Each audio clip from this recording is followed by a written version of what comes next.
Boys, UFC Fight Night, Vegas 111. We got Bonfim versus Brown, and you know, I've been saying it to myself over and over again. We just gotta get through this one, and then we're off to possibly the best pay-per-view this year in JDM and Makhachev. So let's get through this one. It's a doozy of a fight card. Is there anything really that notable? There's a few things here and there, but for the most part, early prelims, middleweight division, Jackson McVeigh, Robert Valentin. This fight itself pretty much sums up the entire card. Jackson McVeigh, physically strong, aggressive, forward pressure fighter with good clinch control. He's a good size and reach for the division, but relatively unknown potential because of his limited experience. Where Robert Valentin, a dynamic striker who leaves his hands way too low, but he loves to throw a bunch of spinning shit. And because of his hands being low, he tends to get hit a lot, as well as he gets taken down a lot. With that being said, loser gets cut. I don't care. Loser of this fight gets cut. These guys both honestly aren't UFC level. Because of that, I'm hoping Robert Valentin wins. Robert Valentin by random spinning shit KO round 2. Both these dudes are ass, but let's keep moving down. Bantamweight division. Okay, this is a good high level fight compared to the first one. Bantamweight division, Miles John, Daniel Marcos. Miles John has, great striking accuracy and defense with good takedown defense and is good at making his opponents struggle holding him down on the mat. He is fairly well-rounded with good control, good pace, good durability, cardio for around a round and a half. But he does struggle with fast, explosive fighters, especially early in the fight, and doesn't have any real KO power. You look at this dude and he looks like he should have KO power. He doesn't really have any. With Daniel Marcos, he is a accurate striker with good power. His cardio is good. He can go through rounds. He has good takedown accuracy, good wrestling skills, but on the ground, he doesn't have much submission threats. With that being said, Miles is going to start fast. He always starts pretty fast. He will most likely win round 1, but after that, 2 and 3, Daniel Marcos will take over from there and win a 29-28 decision. It's just a typical Miles John performance. He does great in the first round, slows down in the second and third. Let's move down to the women's strawweight division. Tecia Pennington, Denise Gomes. Pennington is a good precise striker, good distance control and decent volume. Her takedown defense and grappling are decent, but her finishing ability is zero, brother. And she loves to have these close razor close fights where most of her wins recently have been split decisions, where Denise Gomes is a powerful striker with good KO power, with a Muay Thai style with some dynamic striking. She has an aggressive pressure style, but takedown defense is the biggest hole in her game, as well as that cardio is just questionable. Pennington's getting up there in age though. She's getting too old. I think that some of these big shots that Denise Gomes will land on Tecia Pennington is going to make Pennington a little hesitant and switch up her game. It's going to be a razor close split decision. I'm going Denise Gomes though. Let's get down to heavyweight though. Both these dudes, in my opinion, aren't really UFC level, but it's heavyweight, so I guess it makes sense. Josh Hokit taking on Max Quiñonez.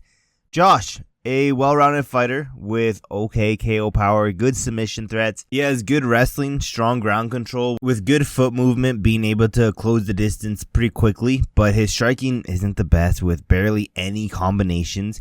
And he is pretty small for the heavyweight division. He could honestly make 205. Where Max is a good BJJ fighter with good KO power, decent submission threats. I honestly don't even know, out of both these dudes, Max is definitely the dude I'm questioning the most on why is he in the UFC. He has weak striking, weak wrestling. He has no real experience against any decent level fighters. I think, yes, Josh is going to be the smaller fighter out there, but I honestly don't think Max is even close to UFC level. Josh is closer than Max. Max isn't even in the same realm, but Josh will get a takedown here and land some nasty ground and pound round 1 TKO. Keep moving down to bantamweight though. Women's bantamweight, Mayra Bueno Silva, Jacqueline Cavalcanti. Now, Mayra Bueno Silva is an okay striker, solid power, with some kicks here. She also is pretty skilled in grappling, but doesn't have the greatest wrestling, and She's coming off a loss to Macy, where she was having some success, but the fight got stopped because of a cut like towards the eye. In my opinion, this girl has always been extremely overrated. The fact that she got a title shot after fighting old woman Holly Holm, which I looked back at that fight, that shit got overturned to a draw, I think. You know, it was originally a win. Got overturned to a draw. Cavalcanti, on the other hand, a long rangey striker who uses her footwork and feints to manage her distance. She does a good job working on her opponent's legs early, which I think is going to be key in this fight. She's good at moving forward, pressuring her opponents, and she'll mix in some cage control, trips, ground and pound. Again, Silva is honestly just bad. I don't understand how this girl ever got a title shot. I never thought she was all that good, extremely overrated. And as long as Cavalcanti can keep it on the feet, she's going to dominate this fight easily.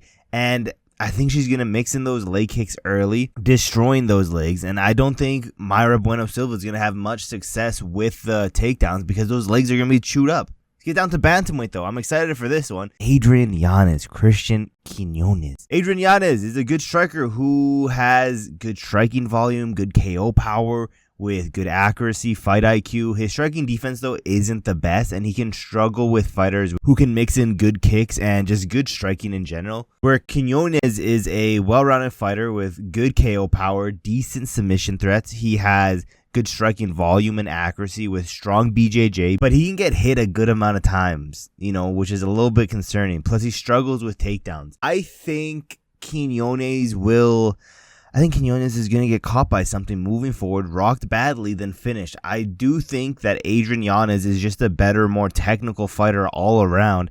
I think it's going to be early. Both these dudes aren't, you know, slow starters. And Quiñonez is one of these guys who likes to start fast. He likes to get in your face quickly.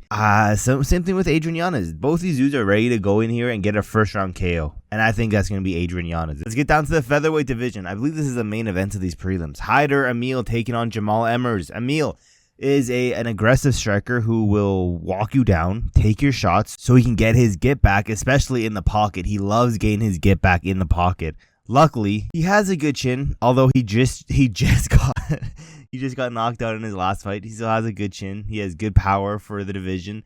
The ground isn't the strongest, but you know, he'll often give up position because of the lack of fundamentals, where Jamall Emmers is a wrestler who learned how to be a good striker. You know, his takedowns aren't the best. His takedown defense is pretty good. He's all around fairly well-rounded, but I don't rate Jamall Emmers that highly, where Hyder Amil I still think is really good. People were fraud check this, fraud check that. I still think Hyder Amil is really good, even though he lost his last fight, I believe, by a pretty brutal KO. But I think someone is going to get KO'd in this fight. Both these dudes have the style and the power to knock each other out. Again, I just think Amil is better. I'm going round 2 KO for Hyder Amil.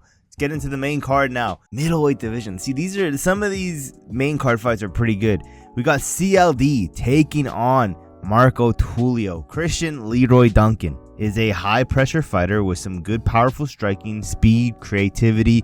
He'll mix in some wrestling if he needs to, and with a good ground and pound game, although he can be very dangerous on the feet, and he also can be a little wild and sloppy with a pretty retarded fight IQ. I ain't gonna lie. The fight IQ, I said this when we were live streaming last week's card, which we might do this weekend. I haven't fully committed to that, but for a lot of these fights, the IQ needs to be studied. And sometimes CLD have a lot of moments like that where the fight IQ needs to be studied, where Marco Tulio is a good striker with good diversity, good power. He is good at using his aggressive style to dictate the pace of the fight. He has a good fight IQ and an okay volume to the strikes. He has okay grappling with good ground and pound, or he has some submission threats here and there, but his cardio, very questionable. We don't really know much about the cardio for Marco Tulio, and I think this is where we're going to learn a lot about the cardio for Tulio in this fight. I don't think we're going to see an early finish here. And for some reason, I can see CLD winning this fight. I could see it so clearly, but I just think Tulio is better everywhere, and he has more power and more ways to win. He has a better style to beat someone like a CLD. Plus, I can't trust the retarded fight IQ of CLD. I'm going round 3 KO for Marco Tulio, landing something nasty in that 3rd round, not putting him out fully. He's gonna be hurt, and then we're gonna see the follow-up shots. Let's get down to bantamweight though. Ricky Simón taking on Raoni Barcelos. Ricky Simón is a non-stop, high cardio, well-rounded fighter. Doesn't really excel at anything particular, but he is well-rounded. He can do it all. However, I don't know if it's the lack of IQ, the lack of being able to adjust mid-fight, but if he's not having success in the fight, he literally just keeps doing the same thing. You know, he doesn't know how to change game plans. It's plan A or plan nothing. Where Barcelos, a 5-time Brazilian national wrestling champion, and has shown flashes of his younger self, especially in his recent fight, especially in 2025. 2025, this dude is looking like prime Raoni Barcelos. He's 37 though in bantamweight. And I think this is where the title run ends for Barcelos. I think Ricky Simón's pressure will win the fight. I'm not gonna lie. But again, I hate picking fighters with bad fight IQ and who can adjust because I just can't trust it. But I just don't see Barcelos out wrestling Ricky Simón to a win here because Simón has decent wrestling and he can get back up. I'm going Ricky Simón 29-28. Not confident at all in this pick, but let's get down to lightweight now. Chris Padilla, Ismael Bonfim. Padilla, a fighter who wants to move forward, throw strikes, get into a clinch, and work for a takedown. He's very durable, has explosive takedowns, and he can go all 3 rounds pretty well. Where Bonfim is he's a wild striker with real power for the division, and he can be very dynamic, mixing in some knees and takedowns. He has a high-level boxing experience and good BJJ. This is one of the closer fights on the card. This one and the one we just went through with Barcelos and Ricky Simón, these two are razor close. You know, it could go either way for both of them. I think Bonfim is just better all around. 29-28 decision. However, this fight is very important for that main event. If Ismael Bonfim gets flatlined brutally, max bet everything you have on Randy Brown. Because best believe, if Ismael Bonfim gets flatlined out here and Gabriel Bonfim's watching this, he ain't going to be the same fighter. But with that being said, I think Bonfim's getting this one done. Let's go down to welterweight though. Muslim Salikhov, Medić. Salikhov, a good, accurate striker with great spinning back kicks, good hooks, good striking defense, great combinations, great counters. He's good at staying calm in the exchanges, but his grappling is limited and he has weak submission threats. And at 40 years old, his cardio and pace is starting to slow down, as well as he's relying heavily on counter striking nowadays and looping power shots with a weak wrestling game. Where Medić is a very good, clean, technical striker with explosive power, a high striking output, and accuracy with a 100% finishing rate. He has good speed, good fight IQ, a strong clinch game. He has good, strong knees, elbows, and decent takedown defense, but does struggle with grapplers with heavy outputs. With that being said, Muslim Salikhov is one of the best onks in the UFC right now who can still beat these young guys. And the biggest reason why I'm picking Salikhov here is because Medić gets rocked bad by, cans compared to Salikhov. If these cans can rock Medić, Salikhov is going to rock you and put you out. I'm going Muslim Salikhov by KO. What round? I don't know. Let's get to flyweight though. Flyweight. This is the co-main. Oh my gosh. Flyweight. Matt Schnell, Joseph Morales. Matt Schnell, a good striker with a strong BJJ, high pace, aggressive style with decent cardio, but at this point his chin might be one of the worst in the entire sport in general, not just UFC, the entire sport. Joseph Morales is a good submission threat with good grappling, scrambles, good control. His striking's pretty bad with no real KO power, and he doesn't have that good of accuracy or volume. Schnell should have just stayed retired. Morales is going to get him to the ground over and over this fight. Plus, I wouldn't be surprised if Morales can rock Matt Schnell. Even though Morales has no KO power, Schnell has no chin.